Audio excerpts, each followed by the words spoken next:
Alright, welcome back. Today we are going to solve one of the most common problems beginners face in Figma. You design something, it looks perfect, but the moment you resize the frame, everything breaks. Text moves, buttons shift, icons float away, and the reason is simple. The layout has no constraints. So in this video I'm going to show you exactly how constraints and resizing rules work, but in the simplest way possible. Everything I do will be directly on screen, so you can follow along without thinking too much. Let's get started. I'll quickly create a simple frame. Inside it, I'll add a small square so you can see things clearly. Now, if I resize this frame, the square doesn't move the way you expect. And that's because Figma is asking one question: where should this element stay when the frame gets bigger or smaller? That's exactly what constraints control. So let's look at the options. If I select the square and choose left, it will stay stuck to the left edge no matter how much I resize the frame. If I choose right, it stays stuck to the right. If I choose center, it will always remain at the center. And if I choose scale, Figma will scale its position based on the original proportions. You don't have to memorize anything right now. Just watch how each one can behave when I resize the frame. Your brain will understand the logic automatically. Let me show you a real example. I'll create a container and add a button inside it. Now I'll resize the container. If the button is constrained to the left, it stays left. If I switch it to the right, it jumps to the right. If I choose center, it stays centered no matter what. This is the easiest way to control button placement inside sections or cards. Whenever your layout is shifting randomly, it's almost always a constraint issue. Let's fix a very common mistake. I'll create a button with an icon on the right side. Now watch what happens when I resize the button.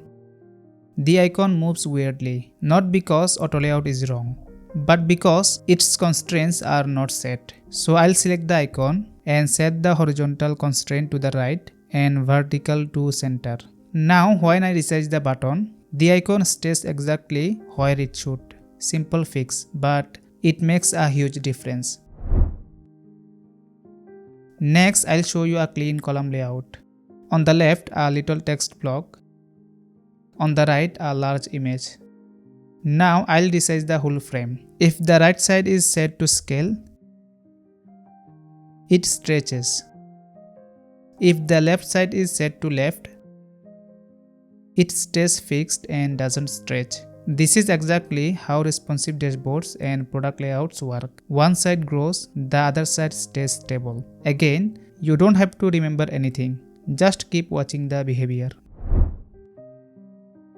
Now let's talk about resizing rules. Because constraints control position, but resizing rules control size. This is where most beginners get confused. So I'll make it super simple. I'll select the box inside the frame. On the right sidebar, you will see three horizontal options: fixed width, hug contents, fill container. Let me show each of these on screen so you understand instantly. Fixed width means the layer won't grow.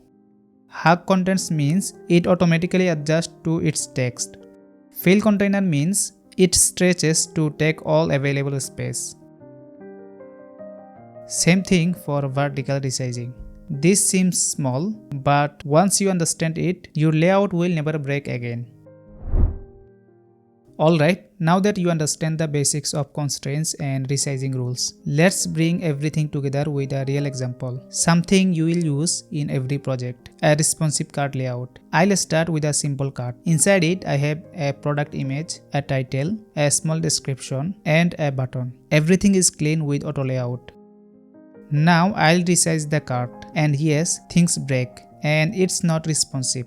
This is exactly why constraints matter. It should work like this. Let me fix it step by step. First, I'll remove auto layouts, so it will be easier to change. Then I'll select the image. For a card like this, the image should fill the width, but keep a fixed height. So I'll set width to fill container and height to fixed. Constraints top and left right. Now when I resize the card, the image scales correctly. Next, I'll select the text block. For text, you usually want it to stretch based on the available space. So first, I'll add the block to auto layout and do the same with the main container as well. I'll set width to fill container and vertical hug contents. Now, the text reflows naturally as the card grows. And finally, the button. Inside this layout, the button shouldn't stretch. So I'll set width to hug content and vertical also set to hug content. Now when I resize the whole card, image is responsive, text is also changing, button stays in position, the entire card becomes responsive. This is exactly how you build real product UI that adapts to different screens. Before we finish, let me show you one more example because it confuses many designers.